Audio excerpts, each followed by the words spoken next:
Hello friends, ओम academy के YouTube channel में आपका स्वागत है। आज हम बात करने वाले हैं रायपुर के पर्यटन क्षेत्रों के बारे में, जो कि हमारा ये सेकंड पार्ट रहेगा। और मैं बता दूं एमसीक्यू को स्टार्ट करने से पहले कि ये सारे जो क्वेश्चंस बन रहे हैं, ये जो सीरीज बन रहा है पर्यटन के क्षेत्रों के बारे में, ये पटवारी, अधीक्षक, असिस्टेंट प्रोफेसर, शिक्षक, पीएससी या व्यापम की कोई भी एग्जाम है, सभी के लिए इंपॉर्टेंट है। तो मैं चाहूंगा कि आप इसे ध्यान से देखें और ध्यान से समझने का प्रयास करें। चलिए स्टार्ट करते हैं। देखिएगा, इसमें पहला क्वेश्चन है।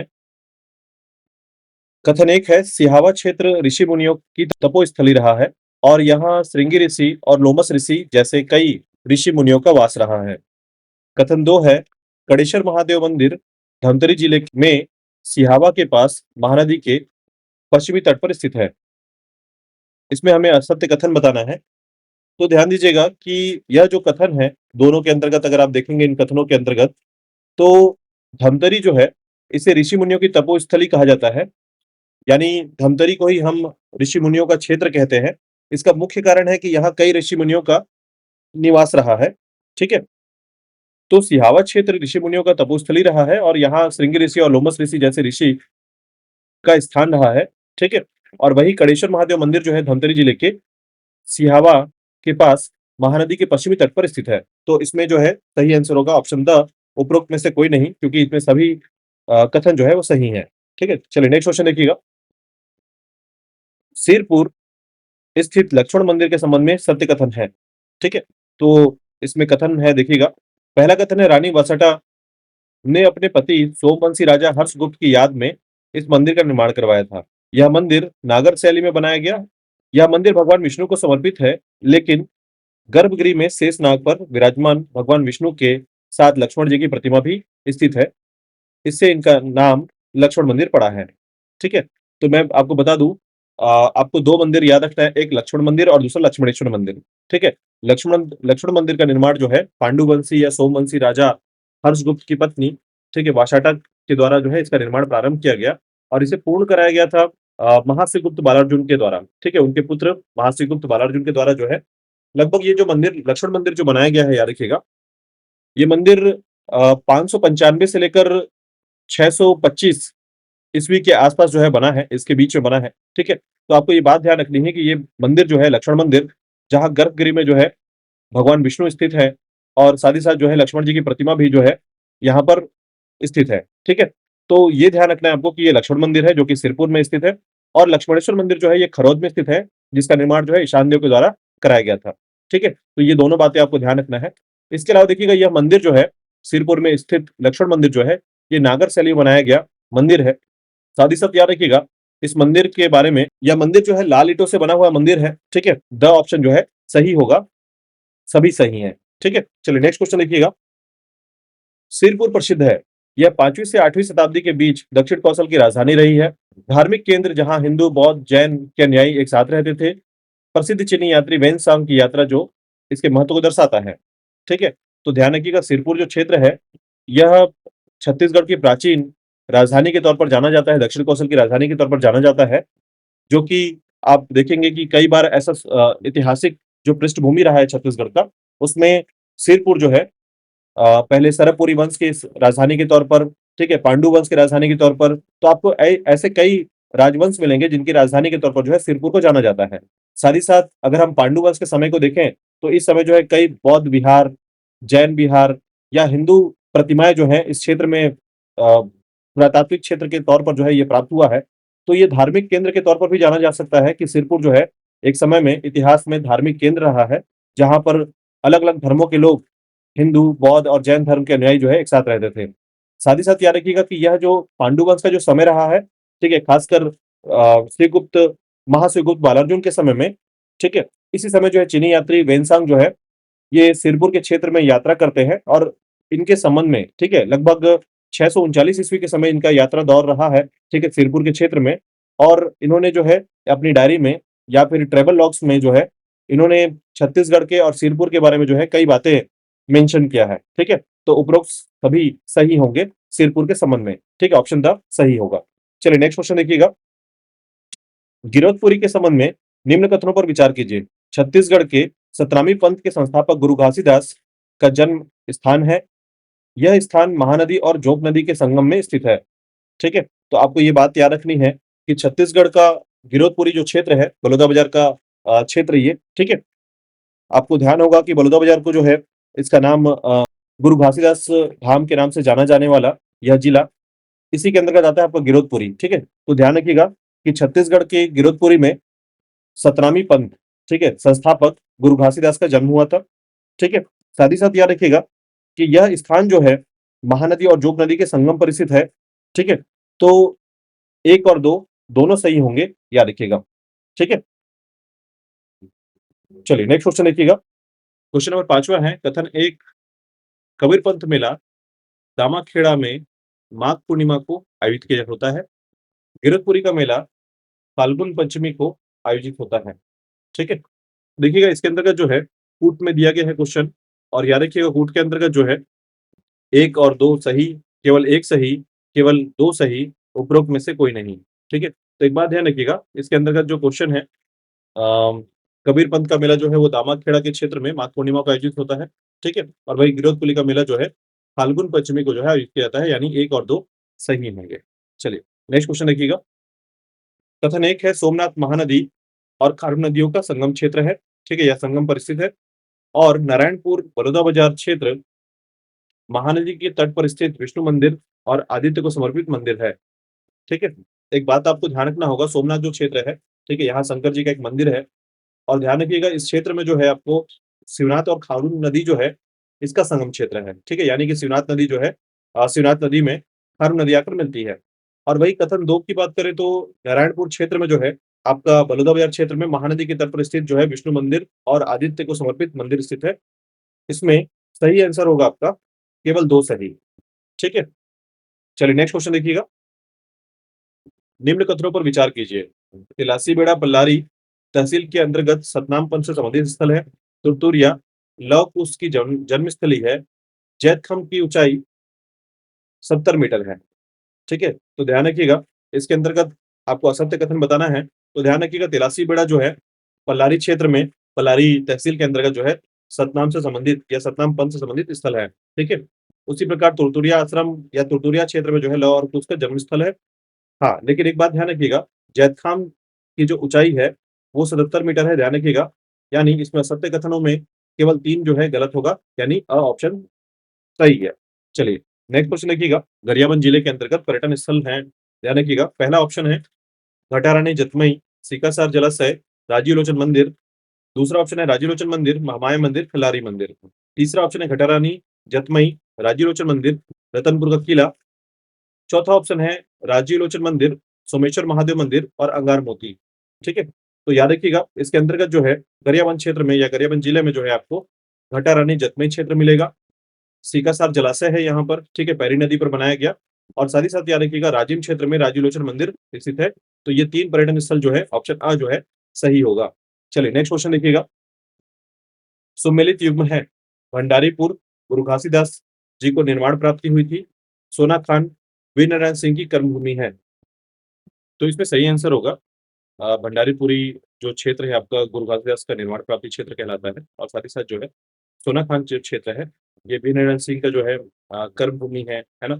उसके अलावा जो है इसे छत्तीसगढ़ का हल्दी घाटी भी कहा जाता है, और साथ ही साथ जो है यहीं पर आपको 1857 में जो है वीरनारायण सिंह ने जो है विद्रोह किया था, तो ध्यान रखिएगा। और छत्तीसगढ़ का पहला ओपन एयर म्यूजियम भी जो है स्थापित किया गया है, ठीक है? सोना खान क्षेत्र याद रखिएगा। चलिए, नेक्स्ट क्वेश्चन देखिएगा। राजिम के संबंध में विचार कीजिए, ठीक है? त्रिवेणी संगम स्थल है, छत्तीसगढ़ के प्रयाग की संज्ञा प्राप्त है। माघ पूर्णिमा में माघ पूर्णिमा से महाशिवरात्रि मेला आयोजित होता है, ठीक है? तो याद रखिएगा, राजिम के क्षेत्र में आपको याद रखना है कि राजिम जो है इसे कमल क्षेत्र कहा जाता है, ठीक है? इसे उपनाम दिया गया है छत्तीसगढ़ का प्रयाग। साथ ही साथ याद रखिएगा इस क्षेत्र में जो है लोमस ऋषि का आश्रम है, और यह क्षेत्र जो है यहाँ माघ पूर्णिमा से शिवरात्रि मेला का आयोजन किया जाता है। इसमें सही आंसर होगा 1, 2 और 3 सही, ठीक है? ध्यान रखिएगा राजिम क्षेत्र बहुत इंपॉर्टेंट धार्मिक स्थल है, ठीक है? नेक्स्ट क्वेश्चन देखिएगा। युग्म सुमेलित है, फड़केश्वर, सिंगेश्वर, पटेश्वर नाथ, पटेवा, चंपेश्वर नाथ, चंपारण, कोपेश्वर नाथ, पोखरा। ठीक है? तो याद रखिएगा, गरियाबंद, रायपुर तथा महासमुंद के क्षेत्रों में यह पंचकोशीय यात्रा के संबंध में 5 शिवलिंग का दर्शन किया जाता है। ठीक है? 25 कोस पैदल चलकर जो है 5 पड़ाव जो है, इस 5 शिवलिंग का दर्शन किया जाता है, इसलिए इसे पंचकोशी यात्रा के नाम से जानते हैं। ठीक है? जिसमें आपके महासमुंद जिला, गरियाबंद जिला, रायपुर जिला, ठीक है? इन सभी क्षेत्रों में जो है अलग-अलग शिव मंदिर और शिव लिंग जो है स्थापित किए गए हैं। उनमें फड़िकेश्वर नाथ के बारे में बात करें तो याद रखिएगा, यह जो है फड़िकेश्वर नाथ शिव मंदिर जो है आपका फिंगेश्वर में स्थित है, गरियाबंद क्षेत्र में। वहीं पटेश्वर नाथ की बात करें तो पटेवा क्षेत्र में, याद रखिएगा महासमुंद क्षेत्र में। बहमनेश्वर नाथ की बात करें, ठीक है? तो याद रखिएगा बहमनी महासमुंद में। चंपेश्वर नाथ की बात करें तो चंपारण क्षेत्र रायपुर में, ठीक है? और वहीं कोपेश्वर नाथ की बात करें तो पोखरा गरियाबंद में स्थित है। ठीक है? तो ध्यान रखिएगा 5 शिवलिंग, जिनकी यात्रा को हम पंचकोशी यात्रा के नाम से जानते हैं। ठीक है? तो इसमें जो है सभी सुमेलित हैं, याद रखिएगा। यानी 1, 2, 3, 4 चारों सुमेलित हैं। चलिए नेक्स्ट क्वेश्चन देखिएगा।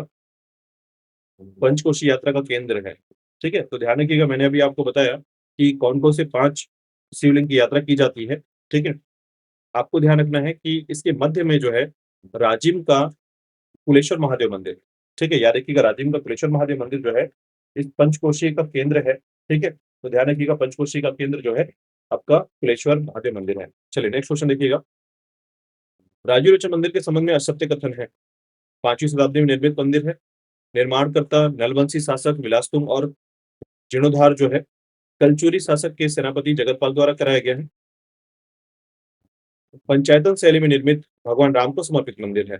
ठीक है? तो याद रखिएगा राजीव लोचन मंदिर जो है राजिम में स्थित है और यह जो है लगभग 700 से 725 ईस्वी के समय, यानी 7वीं से 8वीं शताब्दी के मध्य जो है ये बनाया गया है। ठीक है?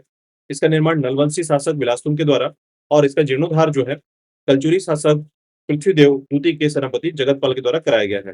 पंचायतन शैली में निर्मित यह मंदिर विष्णु जी को समर्पित मंदिर है। ठीक है? तो याद रखिएगा, इसमें असत्य कथन बताना है आपको। तो असत्य कथन है 1 और 3 जो है असत्य है। चलिए नेक्स्ट क्वेश्चन देखिएगा। धमतरी जिले के स्थित पर्यटन स्थल हैं डोंगेश्वर घाट, अंगारमोती माता मंदिर, गंगरेल जलाशय, उपरोक्त सभी। ठीक है? तो इसमें याद रखिएगा सही आंसर है आपका उपरोक्त सभी। ठीक है? चलिए नेक्स्ट क्वेश्चन देखिएगा। निम्न कथनों पर विचार कीजिए। चंडी माता मंदिर बावनकेरा में स्थित है, मुंगई माता मंदिर कूचापाली में स्थित है। ठीक है? तो याद रखिएगा चंडी माता मंदिर जो है आपकी कूचापाली में स्थित है। ठीक है? कूचापाली जो है बागबाहरा विकासखंड के अंतर्गत आता है और वही याद रखिएगा मुंगई माता मंदिर जो है आपके बावनकेरा में स्थित है। ठीक है? एनएच 53 के समीप स्थित है, याद रखिएगा। यानी दोनों कथनें जो है गलत है, यानी ऑप्शन स जो है सही होगा। चलिए नेक्स्ट क्वेश्चन देखिएगा। विष्णु मंदिर नारायणपुर नामक पुरातात्विक स्थल है। नारायणपुर में, धमतरी में, बलौदा बाजार में, रायपुर में। ठीक है? तो याद रखिएगा यह बलौदा बाजार में स्थित है, नारायणपुर। ठीक है? नारायणपुर जो क्षेत्र है आपका विष्णु मंदिर जो है ये आपके बलौदा बाजार में स्थित है। नेक्स्ट देखिएगा, निम्नलिखित पुरातात्विक स्थलों में महानदी के तट पर स्थित किस स्थल पर बौद्ध, हिंदू, जैन मंदिर और मठों का स्मारक है? ऑप्शन देखिएगा सूर्य नारायण, सिरपुर, राजिम, खरौद। ठीक है? तो याद रखिएगा यह तीनों जो धर्म है बौद्ध, हिंदू, जैन, ये सिरपुर पर स्थित मंदिर और मठ बनाया गया है। इतिहास में सिरपुर को विभिन्न धर्मों के केंद्र के तौर पर जाना जाता है। चलिए नेक्स्ट क्वेश्चन देखिएगा। क्वेश्चन नंबर 18 है, निम्न पर्यटन स्थलों में से कौन सा धर्म से नहीं जुड़ा है? ठीक है? तो याद रखिएगा डोंगरगढ़, ठीक है? बमलेश्वरी माता मंदिर है, राजिम राजीलोचन मंदिर है। सिरपुर में कई धर्म, यानी कि एक से अधिक धर्मों के केंद्र के तौर पर सिरपुर को जाना जाता है। ठीक है? इसमें सिलतरा जो है, याद रखिएगा सिलतरा रायपुर का क्षेत्र, यह आईडीसी के तौर पर जाना जाता है, औद्योगिक क्षेत्र के तौर पर जाना जाता है सिलतरा को, याद रखिएगा। ठीक है? तो इसमें सही आंसर होगा सिलतरा। नेक्स्ट क्वेश्चन देखिएगा। सिरपुर के लक्ष्मण मंदिर निर्माण में मुख्यतः निम्नलिखित में से किसका उपयोग किया गया है? सीमेंट, ईंट, मिट्टी, लकड़ी। ठीक है? तो याद रखिएगा सिरपुर के लक्ष्मण मंदिर का जो निर्माण हुआ है वो लाल ईंटों से हुआ है, याद रखिएगा। ऑप्शन ब जो है सही है। नेक्स्ट क्वेश्चन देखिएगा। पुरातात्विक महत्व का भांडल देउल जैन मंदिर किस शहर में स्थित है? तो याद रखिएगा भांडल देउल जैन मंदिर जो है ये आरंग में स्थित है। ठीक है? आरंग रायपुर के अंतर्गत आता है, तो याद रखिएगा आरंग में स्थित है। यहाँ पर त्रिमूर्ति जैन तीर्थंकरों की मूर्ति स्थापित है, जिसमें अजीत नाथ, श्रेयसनाथ और महावीर स्वामी की मूर्ति स्थापित है, प्रतिमा स्थापित है। ठीक है? तो इसमें ऑप्शन जो है सही होगा। चलिए नेक्स्ट देखिएगा। दामकखेड़ा के संबंध में सत्य कथन है। बड़ौदा बाजार में स्थित कबीर पंथियों का तीर्थ स्थल है। यहाँ कबीर मठ की स्थापना कबीर पंथ के 12वें वंश के गुरु उग्रनाम साहब ने की है। यहाँ समाधि मंदिर और कबीर आश्रम स्थित है। ठीक है? तो याद रखिएगा, दामकखेड़ा के संबंध में ये जो सभी कथन है सही है, यानी ऑप्शन द जो है सही ऑप्शन होगा, याद रखिएगा। नेक्स्ट क्वेश्चन देखिएगा। छत्तीसगढ़ पर्यटन विभाग द्वारा विकसित आकाश संग्रहालय सह पार्क पुरखौती मुक्तांगन स्थित है। ऑप्शन है ऊपरवाला रायपुर, आरंग रायपुर, सिलतरा रायपुर, उरला रायपुर। ठीक है? ऑप्शन जो है सही है, ऊपरवाला रायपुर। ठीक है? चलिए नेक्स्ट क्वेश्चन देखिएगा। राजिम किस नदी के किनारे स्थित है? तो याद रखिएगा, ऑप्शन है हमारा महानदी, शिवनाथ नदी, महानदी पैरी और सोंढूर, महानदी पैरी और जोंक नदी। ठीक है? तो इसमें याद रखिएगा, राजिम को छत्तीसगढ़ का प्रयाग कहा जाता है और यह जो क्षेत्र है 3 नदियों के संगम पर स्थित है। ठीक है? महानदी पैरी और सोंढूर के संगम पर स्थित है। चलिए नेक्स्ट क्वेश्चन देखिएगा। आनंद प्रभु कुटीर बिहार के में स्थापित मुख्य प्रतिमा किसकी है? ठीक है? ऑप्शन है विष्णु, शिवलिंग, बुद्ध और राम। ठीक है? तो याद रखिएगा, इसमें आनंद प्रभु कुटीर बिहार में स्थापित प्रतिमा जो है वो बुद्ध प्रतिमा है, याद रखिएगा। चलिए नेक्स्ट क्वेश्चन देखिएगा। इस राज्य में स्वास्तिक विहार संबंधित है। ठीक है? तो याद रखिएगा, स्वास्तिक विहार जो है, यहाँ ऑप्शन देखिएगा, बौद्ध केंद्र, जैन केंद्र, राष्ट्रीय उद्यान, अभयारण्य। ठीक है? तो याद रखिएगा, स्वास्तिक विहार जो है ये बौद्ध केंद्र कहलाता है और ध्यान रखिएगा, जैसे विहार, मठ या चैत्य जैसे जो इंपॉर्टेंट स्थल हैं, धार्मिक स्थल हैं, याद रखिएगा, ये बौद्ध केंद्रों के आधार पर या बौद्ध धर्म से संबंधित है। ठीक है? चलिए आज के लिए इतना ही। कल हम बात करेंगे दुर्ग के पर्यटन क्षेत्रों के बारे में। ठीक है? धन्यवाद।